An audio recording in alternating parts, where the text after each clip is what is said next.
Milano è una città piena di storia. Una storia che si perde nella notte dei tempi. Ma se volessimo sapere qual è in questa città l'oggetto più antico arrivato a noi, tramandato da generazione in generazione, la risposta è celata in una piccola chiesetta, Santa Maria del Paradiso, in corso di Porta Vigentina. All'interno di questa chiesa, incastonata nel pavimento, possiamo vedere una pietra rotonda, con 13 solchi disposti a raggiera, e nel mezzo della pietra una borchia, che copre un buco circolare. L'ubicazione di questa pietra non è quella originale. Essa infatti era inizialmente posta nella cappella Sanctorium Vetris Testamenti, in seguito diventata nel 376 d.C. cappella di San Dionigi, dopo la morte del santo. La cappella fu demolita nel 1535 per far posto ai bastioni di Porta Venezia e ne venne eretta un'altra poco più a sud, dove venne ricollocata la pietra assieme ad alcune reliquie.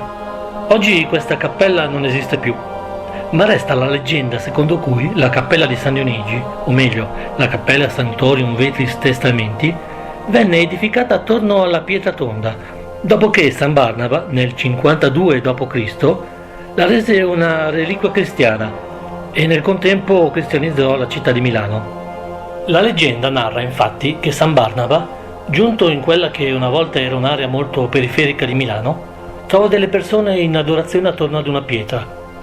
Egli abbatté alcune statue pagane, tracciò con le dita 13 raggi nella pietra e vi conficcò una croce, facendola diventare un simbolo del cristianesimo. Naturalmente, come per tutte le leggende, dobbiamo leggere tra le righe una verità più credibile. I 13 raggi fanno in effetti pensare, molto più probabilmente, ad un calendario lunare. La pietra era infatti quasi certamente una meridiana lunare e il foro centrale ospitava sempre probabilmente il bastone di un druido, sacerdote dell'antico culto pagano della Gallia Cisalpina, che propiziava antichi riti pagani. A questa pietra è legata anche una festa, antica forse quanto la pietra, ovvero la festa del Tredesin de Mars, da cui la pietra prende indubbiamente il nome. Questa festa segna l'inizio della primavera e la sua caratteristica è il mercatino floreale, citato anche nella famosa poesia di De Marchi, Milalin Milanun. Bene, quando anche la seconda chiesa fu demolita, nel 1770, assieme all'adiacente monastero, la pietra tonda venne trasferita in Santa Maria del Paradiso, nella sua posizione attuale. Un'interessante coincidenza è che proprio dove era posta la pietra del Tredesin de Mars, oggi sorge il planetario, edificato nel 1929.